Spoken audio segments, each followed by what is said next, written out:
Gênesis capítulo 36, do versículo 9 ao 12, começando no 9, diz assim: Estas, pois, são as gerações de Esaú, pai dos edomeus, na montanha de Seir. Estes são os nomes dos filhos de Esaú: Elifas, filho de Ada, mulher de Esaú; Reuel, filho de Basemate, mulher de Esaú. E os filhos de Elifaz foram Temã, Omá, Zefó, Gatetã e Kenaz. E Timna era concubina de Elifaz, filho de Esaú, e teve de Elifaz a Amaleque. Estes são os filhos de Ada, mulher de Esaú. E oremos. Amado, obrigado pela tua palavra. Nós somos gratos que nós a temos no nosso idioma. Nós somos gratos que o Senhor preservou, além de ter-a inspirada, para que possamos desfrutar, aprender dela. E que o Senhor possa agora, ó Pai, me abençoar, me empoderar para pregar com eficácia, com poder, com o seu poder, ó Pai. E também nos dê ouvidos para ouvir, para que possamos ser não apenas ouvintes, mas também cumpridores, fazedores da tua palavra. Abençoe esses instantes agora da pregação, eu te peço, em nome de Jesus. Amém. E vamos então nos sentar e nós vamos começar então a quarta e última parte do estudo em Gênesis 36, onde estamos vendo o tema, a carne segundo Esaú, e a quarta parcela, digamos assim, deste estudo. E nós temos visto aqui algo um tanto diferente, porque até Gênesis 35, Deus ele vem traçando já, há uns mais de 10 capítulos já, ele vem traçando a história da teologia, digamos assim, de Abraão, Isaac e Jacó. E no capítulo seguinte, o 37, ele volta, e nos capítulos seguintes ele retorna a falar e tratar e abordar a vida de Jacó, que é de fato Israel, o nome dele foi mudado para Israel, e ele volta e continua e vai nos mostrar o fim da sua vida e outras coisas que aconteceram na vida de Jacó ou Israel. Mas ele para aqui no capítulo 36, ele dedica todo esse capítulo para falar sobre Esaú. Muito obrigado, Esaú. Então a gente pergunta, por que Deus se deu o trabalho de dar todo um capítulo para falar de Esaú? E a gente tem visto aqui que é porque ele está comparando essas duas vidas, ele está comparando a vida de Esaú com a vida de Jacó. Esaú representa aqui um homem carnal, no caso é um homem perdido, um homem carnal, e nós temos Jacó representando um homem espiritual, não perfeito. Nós vimos até agora que tem muita coisa errada, havia muita coisa errada na vida de Jacó, ele havia apanhado muito, tinha levado muita cabeçada, dado muito tropeço, mas ele era sim o filho da herança, era o filho, o herdeiro da promessa, e ele representa o espiritual. Aqui já há algum tempo ele tem sido transformado, então ele está sendo contrastado, comparado, digamos assim, e mostrando aqui no meio a diferença na vida desses dois homens, um representando o carnal e outro representando o espiritual. E nós vimos aqui, só para colocar a gente a par da situação que nós encontramos, nós vimos lá na primeira semana que a carne, se a gente deixar ela, se a gente der trégua, a carne ela vai sempre querer ficar mais forte. Esaú era uma pessoa, mas ele cresceu e se tornou uma nação. Os edomitas, Edom, toda uma nação. Nação não muito boa, foi uma nação muito problemática, como nós vamos ver um pouquinho isso hoje. Mas a verdade é que, como Esaú representa a carne, igualmente a carne, se a gente deixar, ela vai crescer. Ela vai querer crescer, ela vai querer se tornar uma nação, ela vai querer controlar a sua vida. Então temos que estar cientes disso. Segunda coisa é que a carne, ela tem um truque, um ardil de querer conformar por fora, sem ter uma transformação interna. Ou seja, ela quer colocar a capa, ela quer colocar a roupa, mas ela não quer mudar por dentro. E o problema com isso é que se torna uma fonte de hipocrisia. Ela está colocando uma capa para alcançar um determinado fim. E nós vimos isso na vida de Esaú. Esaú, ele colocou uma capa, ele mudou, se vocês estão lembrados, ele mudou o nome das esposas dele, que eram esposas pagãs. Eram esposas da terra, não era para ter casado com aquelas mulheres, mas ele casou. Mas ele fez o quê? Ele mudou o nome delas. Ele tentou mudar para dar uma espiritualidade, digamos assim. E não funcionou, porque ele continuou sendo um homem carnal, rebelde, que ele sempre foi. Então, a carne tem disso. Ela vai querer colocar uma capa, uma aparência, vai querer colocar o rótulo, a fachada, mas por detrás não vai querer mudar nada. E temos que ter cuidado com isso. Tá? A mudança real externa, ela começa dentro. A mudança real é uma consequência de uma mudança interna. Aí você tem uma mudança externa de verdade. Quando a mudança é só externa, sem ter substância interna, isso chama-se hipocrisia, é muito perigoso, porque Deus ele não gosta desse tipo de coisa. Então, outra coisa que nós vimos é que o carnal, enquanto está na convivência do espiritual, ele prospera.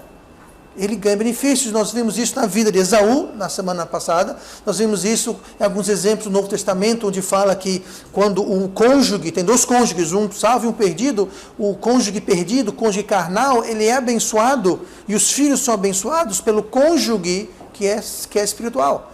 Nós vimos que a terra, ela desfruta de uma certa paz, uma certa proteção, porque o Espírito Santo está com o seu ministério de impedir o anticristo na terra, mas quando ele for, com esse ministério for tirado, o Espírito Santo não vai ser tirado, mas esse ministério vai ser retirado, e quando isso acontecer, então o anticristo vai ser revelado, nós não vamos estar aqui, se você é salvo, você vai ser arrebatado, mas como o carnal beneficia-se na presença do espiritual, e nós temos que saber disso. E por último nós vimos que o carnal não vai permanecer para sempre na presença do espiritual.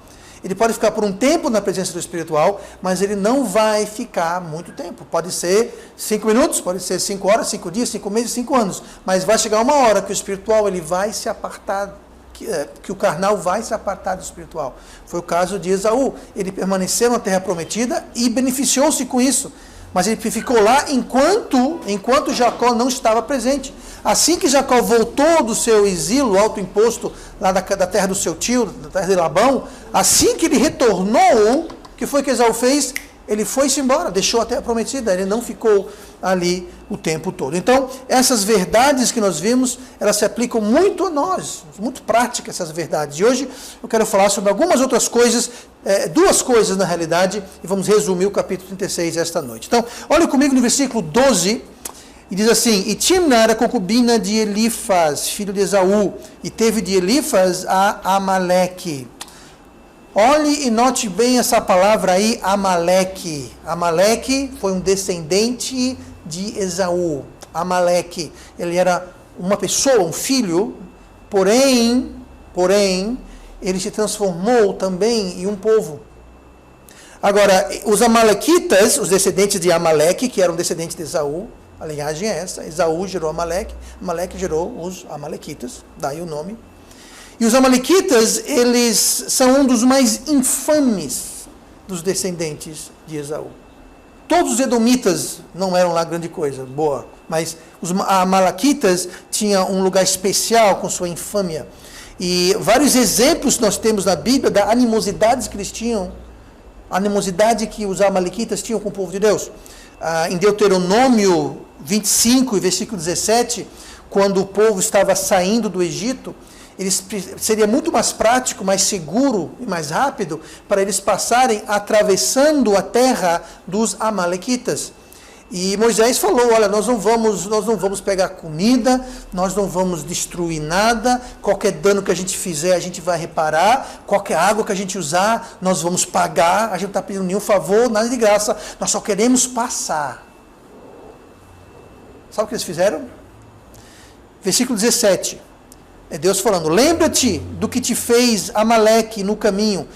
Não é Amaleque esse homem, Amaleque o povo, tá? No caminho, quando saías do Egito, como te saiu ao encontro no caminho e feriu na sua retaguarda todos os fracos que iam atrás de ti, estando tu cansado e afadigado, e não temeu a Deus. Veja só, aqui era um povo que acabava de atravessar o Mar Vermelho. Todo mundo ouviu falar dessa façanha. 3 milhões de pessoas foram gado, atravessaram o Mar Vermelho a seco. Como Deus abriu as águas, eles saíram do outro lado, tinham que passar pela terra dos amalequitas, e Moisés foi, com muito respeito, pediu permissão, falou que não tem nenhum dano, ia pagar por qualquer coisa, e eles disseram: não só vocês não vão passar, mas é outra coisa, vocês não coloquem o pé na nossa terra. Aí seguiram ele, e os que estavam lá atrás, os mais fracos, e os mais lerdos, os mais lentos, eles foram feridos. Eles ficavam atacando com flechas e arcos. E atacavam o acampamento. E ficavam aperreando e atacando e ferindo os mais fracos. E termina aqui: e não temeu a Deus. Acabaram de ver que esse povo Acabou de ter o Mar Vermelho aberto para eles, que Deus fez um milagre sem igual, e mesmo assim disseram, vocês não vão passar na nossa terra, vocês não vão tomar a nossa água, e ainda vamos atacar você na retaguarda. Ou seja, quando todo mundo passou, os mais fracos, os protegidos que ficam atrás, eles nós vamos atacar, eles nós vamos ferir. Atacaram abertamente os hebreus em Êxodo, capítulo 17, versículo 9. Então veio Amaleque e pelejou contra Israel em Redifim.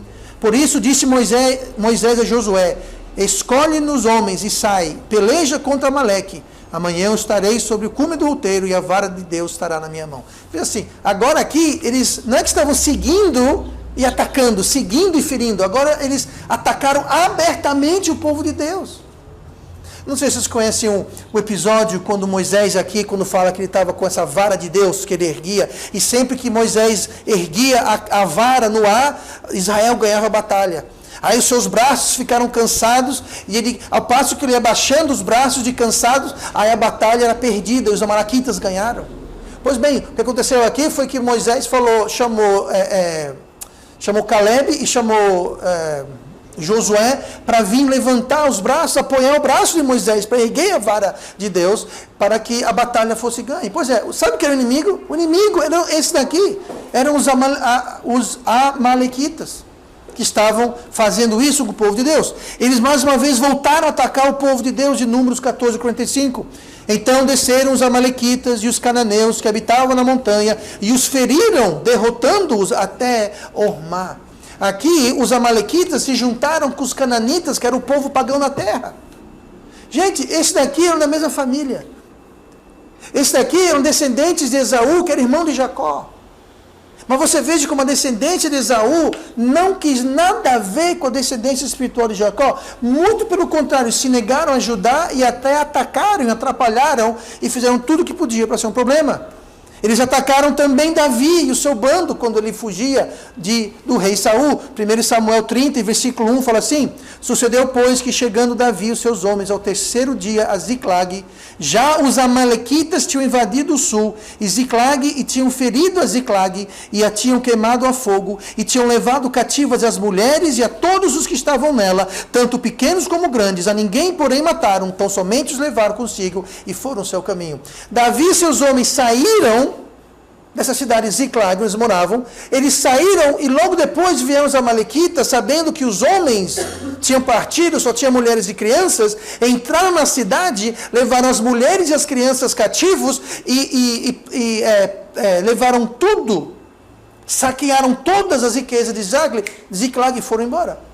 Sabe quem fez isso? Os descendentes de Amaleque, que é filho de Esaú, descendente de Esaú. Então veja como esse povo causou grande problema. Tudo isso para dizer o quê? Tudo isso para dizer que a carne representada por Esaú sempre combaterá o espírito representado pelo povo de Deus.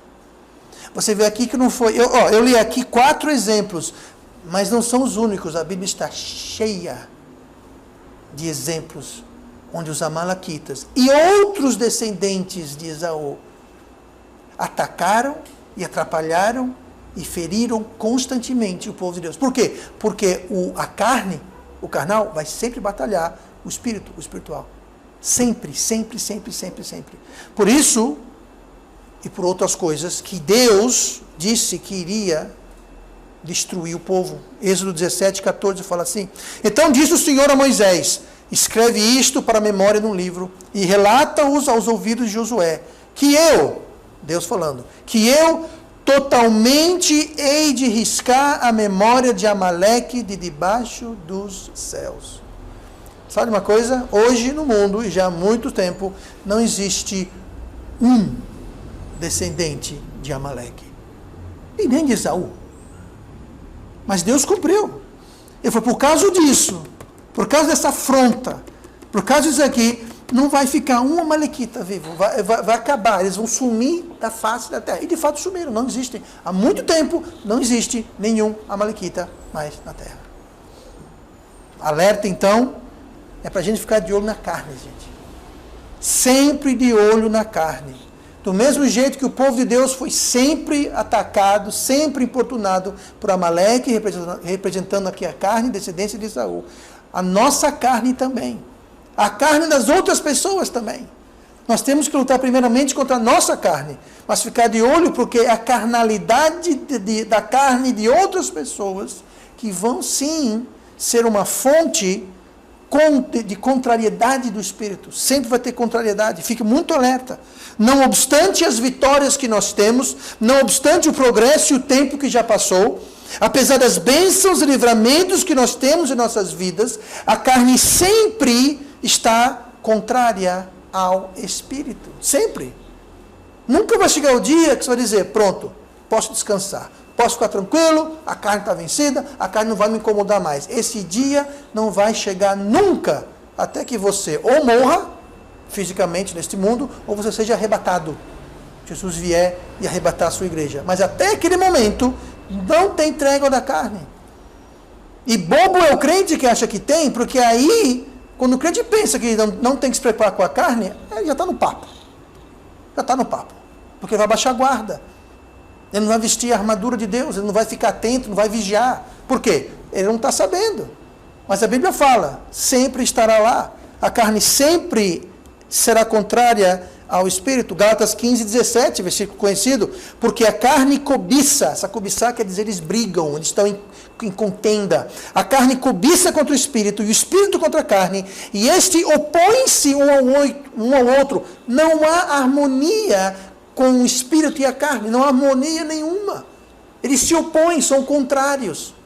Então, quando você fez as pazes com a carne, alguma coisa está errada. Se o seu espírito fez pazes com a carne, alguma coisa não está como deveria ser. Porque as duas se opõem um ao outro para que não façais o que quereis. Então, nós temos que ter uma consciência disso. Outro versículo, nós vamos ver ele mais tarde, mas olha comigo Gênesis 36, versículo 31. Primeira coisa, a carne sempre será contrária ao Espírito, sempre, sempre. Segunda coisa, versículo 31. E estes são os reis que reinaram na terra de Edom, antes que reinasse rei algum sobre os filhos de Israel. Primeira coisa que eu falei foi o quê? A carne vai sempre ser contrária ao Espírito. A segunda coisa, a carne sempre será uma fonte de tentação. A carne sempre será uma fonte de tentação. O crente tem 3 inimigos. O crente tem 3 fontes de tentação. A primeira é o diabo. A segunda é o mundo. E a terceira é a carne. O diabo, o mundo e a carne. Esses 3 são os 3 inimigos do cristão. O diabo, o mundo e a carne. A carne aqui vai ser a fonte, sempre vai ser uma fonte de tentação. Aí você fala, pastor, a gente leu aqui. E esses são os reis que reinaram na terra de Edom. Antes, note bem a palavra antes que reinasse rei algum sobre os filhos de Israel. Veja só. Os filhos de Esaú, tá? Porque aqui vai listar os reis, né? A gente não leu porque não interessa ao que eu vou dizer. Mas aqui fala, e estes são os reis que reinaram a terra de Edom. Aí no versículo 32 em diante, ele é dado a lista desses reis. Mas note que esses reis, que são dos filhos de Esaú, não são nada a ver com os filhos de Jacó, nada a ver com Israel. Isso aqui é a linhagem de Esaú. Os filhos de Esaú tiveram reis bem antes que o povo de Deus, descendente de Israel, de Jacó, tiveram reis. O povo de Israel teve reis. O primeiro rei de Israel foi quem? Saul. O segundo rei foi Davi. E assim foi. Então tiveram reis. Mas entenda, aqui está dizendo, e estes são os reis que reinaram na terra de Edom, antes que reinasse rei algum sobre os filhos de Israel. Então, bem muito antes, gostaram dessa? Bem muito antes de Israel ter o seu primeiro rei, no caso Saul, Edom, os filhos de Esaú, já tinham rei, ó. Bem muito tempo já tinham rei. Sim, pastor, e daí? Daí que o rei de Israel, o rei da descendência de Jacó, era quem? Deus. Deus era o rei de Israel. Deus era o rei de Israel. E o que Deus fazia? Deus levantava juízes para representá-lo na terra. Deus no céu era o rei de Israel e ele então chamava juízes. Sansão era tal juiz, Otoniel era outro juiz, Eli era outro juiz desses, Samuel foi o último dos juízes. E houveram outros. Mas Deus era o rei e Deus levantou juízes para julgar e ser a extensão, ser a boca, digamos assim, a presença de Deus na terra. Ele falava para o juiz falava para o povo. Esse era o plano de Deus. E como disse, Samuel foi o último antes de Saul, que foi o primeiro rei, propriamente dito, de Israel. Então, como é que foi essa transição de juízes, que Deus era rei, Deus colocava juízes, e Deus reinava através dos juízes. Como foi a transição dos juízes para os reis? Saul e Davi, e depois Salomão. Depois o rei foi dividido e assim por diante. Mas como foi essa transição? Essa transição, ela foi fruto de tentação. Note bem isso. Foi uma tentação, o povo sucumbiu a uma tentação da carne. E foi isso que deu essa transição da época dos juízes para a época dos reis de Israel. Olha comigo em 1 Samuel capítulo 8, por favor. 1 Samuel e capítulo 8, e versículo 5. Aqui os anciãos, os idosos, os líderes de Israel chegaram para Samuel e queriam ter uma conversinha com Samuel. E ele falou assim, versículo 5, 1 Samuel 8. E disseram-lhe: eis que já estás velho, e teus filhos não andam pelos teus caminhos. Constitui-nos, pois, agora um rei sobre nós. Ó, aqui, ó. Olha onde começou essa história de rei.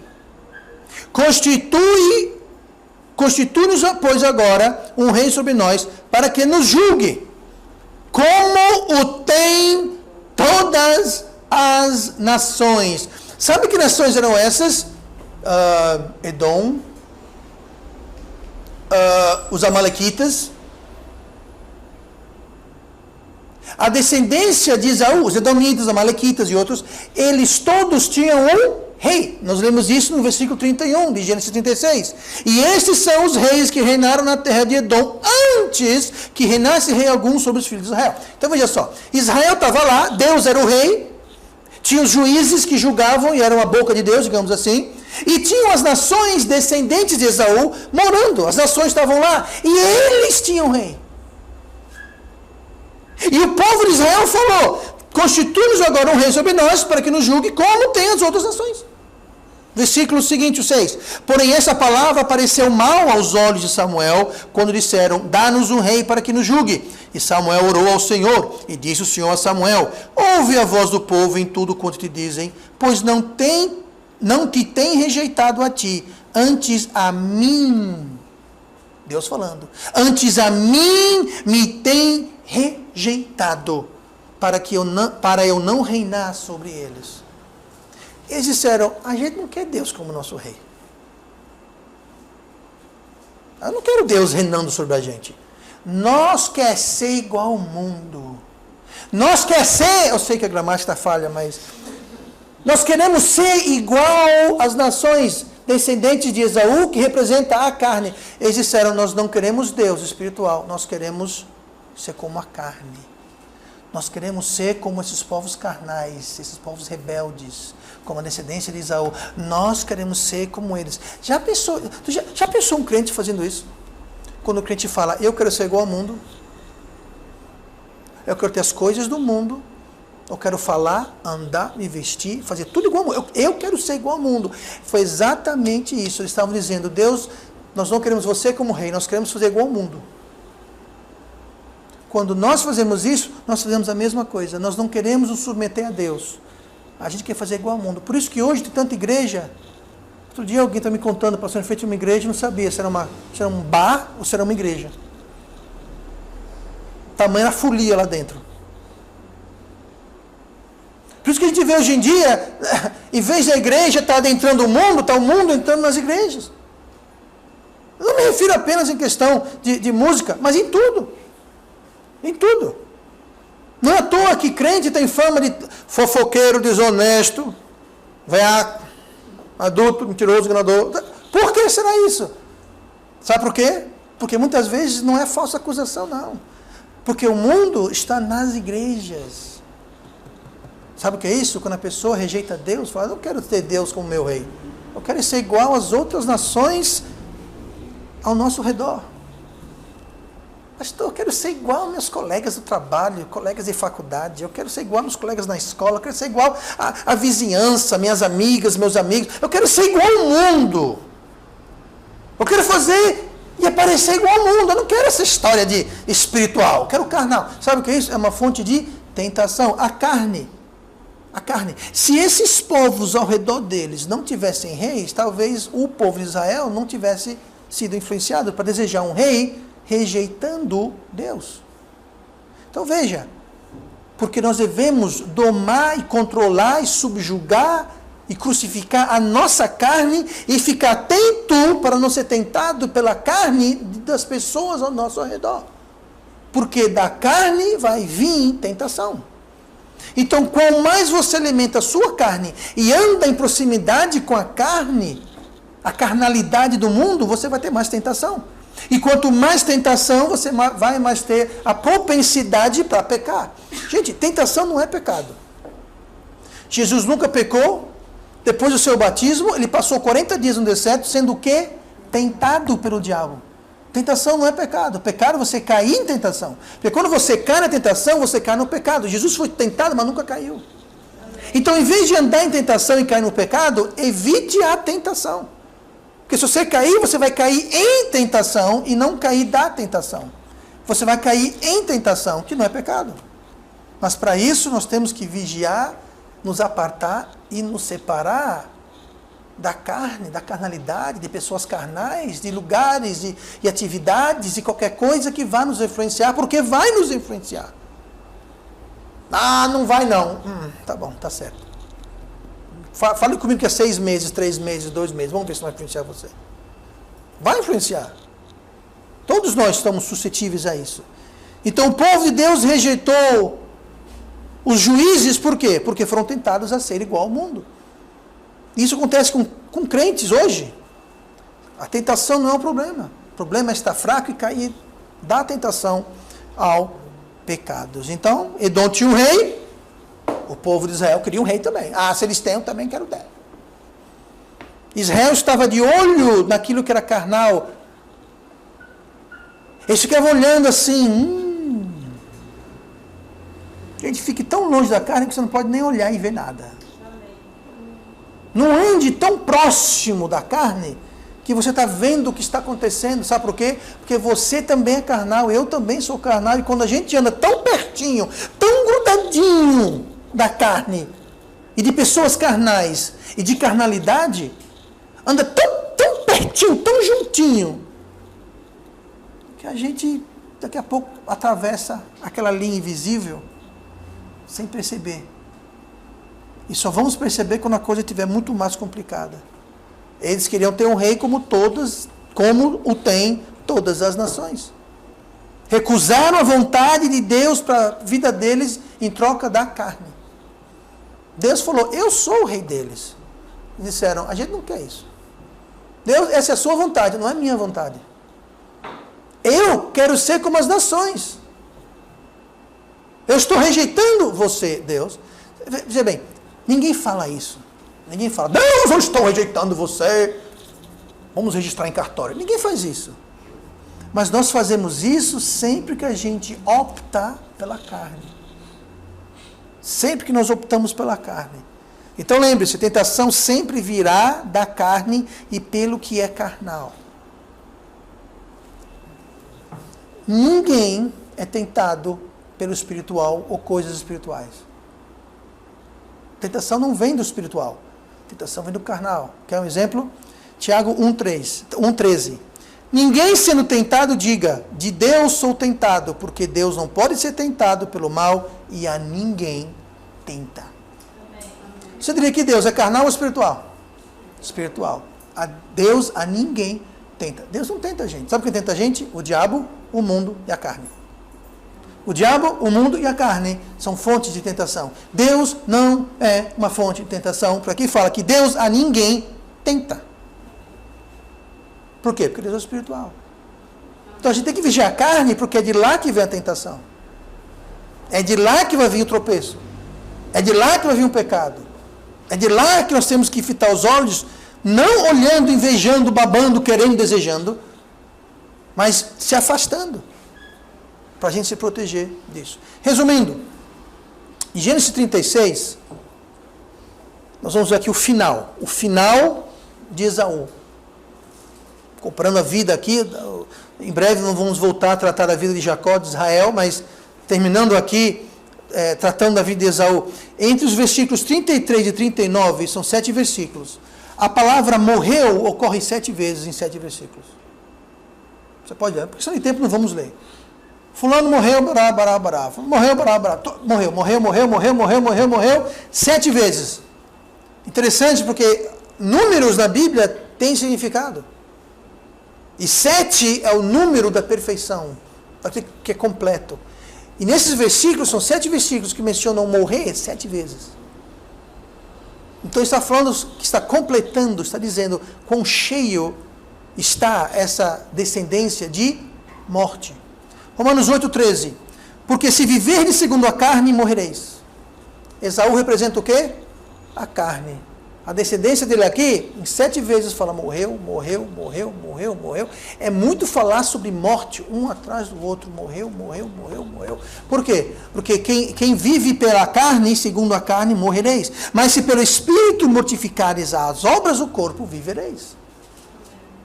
Então você quer o que na sua vida? Você quer morte ou vida abundante? Para você ter vida abundante, nós precisamos mortificar as obras do corpo. Mortificar a carne. Porque se a gente não mortificar a carne vai mortificar a gente. Se a gente viver segundo a carne, vamos morrer. Vamos ter morte em nossas vidas. Não morte física, mas morte. Nós vamos ter uma vida caracterizada por morte. Morte dos seus relacionamentos, amizades, muitas vezes casamentos, relacionamento com os seus filhos, relacionamento com sua família, seus vizinhos. Sabe o que traz isso? É o pecado. Traz morte. Morte das suas finanças, sua saúde, sua carreira, sua educação. Morte. Apodrecimento, corrupção. Gálatas 6,8. Porque o que semeia na carne, da carne ceifará corrupção. Essa palavra corrupção quer dizer morte. Mas o que semeia no Espírito, do Espírito ceifará a vida eterna. Amém. Então a escolha é essa, gente. Ou a gente mata a carne, ou a carne mata a gente. E aqui a gente vê que no fim de Esaú, está falando morreu. Deus falou que ia acabar com os amalequitas, Deus acabou com toda a descendência de Esaú. Morreu, todos eles, não tem um. Não existe um descendente de Esaú vivo na terra hoje e já há muito tempo. Há muito tempo, muitos séculos não tem mais descendente de Esaú, por quê? Morreram. No entanto, os descendentes de Jacó, desse Jacó aqui, estão na terra hoje, o povo judeu está na terra hoje, apesar de ser o povo mais perseguido, mais massacrado, mais vituperado na história da humanidade. É um povo que foi perseguido, massacrado, morto, expulso, exilado, e mesmo assim, estão aí no mundo inteiro. Recentemente, historicamente falando, 1946, 47, foi renascido, ressurgido a nação de Israel. Até hoje estão aí. Sabe o que eles são? São descendentes de Jacó. E o irmão dele, pastor Esaú, tem quantos? 0. Já muitos séculos. Acabou-se, não tem um. Então veja bem, não é coincidência. Deus falou que um que representa a carne vai morrer. Israel está aí até hoje, gente. Esse Abraão, Jacó e Isaac que a gente está lendo, os judeus que a gente vê hoje no mundo, são descendentes deles, descendentes diretos dele. Passaram-se 6.000 anos, 5.000 anos, estão lá. Leia Crônicas, leia Reis, leia os profetas, um povo que foi atacado, dizimado, exilado, encarcerado, escravizado, perseguido, até hoje. Por quê? Porque Deus falou que essa descendência, ela é eterna. Essa descendência, ela vai adentrar o milênio. Vai ser o trono de Davi. Gente, só o fato que Israel existe hoje já prova muita coisa aqui desse livro. Muita coisa. A linhagem de Jacó, ela vai levar até os céus. Até o milênio, até Jerusalém, Novo Jerusalém, Novo Céu, Nova Terra. Vai ter a linhagem inquebrável, intacta, de Abraão, até os céus. Esaú leva morte e destruição. Foi bom por um tempo. Lembra quando Esaú veio encontrar Jacó? Quando ele vinha voltando? Jacó ofereceu um monte de coisas para ele, riqueza e animais. Ele falou, não, meu irmão, não precisa disso daí não, eu sou um homem muito rico. Eu tenho muito bens, eu tenho muito hotel, eu sou... Não precisa disso daí não. Foi bom por um tempo. Muito bom. Ele foi um pai de nações. Ele gerou toda uma nação, os edomitas, os amalequitas e outros quitas que tem por aí. Foi bom por um tempo, ele cresceu, ele prosperou. Ele não prosperou enquanto ficou na terra. Ele não foi usar ninguém. Dele vieram reis e duques e nações. Riqueza, grandeza, nobreza, que maravilha. Foi bom por um tempo. Mas a carne é assim, gente. No começo, é assim. Mas olha o fim. Olha o fim, olha o final. Não olha amanhã, veja semana que vem como é que está a coisa. No início até parece que vale a pena ser rebelde e carnal. Você começa a ler essa história aqui, você vê, até que Esaú se deu bem, né? Nada mal. Mas veja o fim. Veja onde é que vai dar. A verdade é que tudo termina mal, muito mal. Sabe, a gente às vezes vê, falamos domingo sobre propaganda falsa, a gente vê a prosperidade dos ímpios, como os ímpios prosperam olha o quê? Final. O salmista falou, meus pés quase escorregaram, até que eu entrei na presença do Senhor. Então eu vi o fim deles. Gente, olhe para o fim. A decisão que a gente toma hoje, ela vai nos afetar? Talvez não hoje, às vezes sim. Talvez amanhã, às vezes não. Mas olhe o fim, porque toda decisão tem um fim. E no começo, uma decisão errada pode até parecer boa. No começo, uma decisão errada até traz lucro e progresso. No começo, uma decisão errada pode até parecer que valeu a pena. Mas a história não acaba aí. Tem um fim. E o fim de Edom não acabou tão cedo. Mas acabou. Acabou em morte, acabou em destruição. Sempre olha adiante, o final, olha o destino.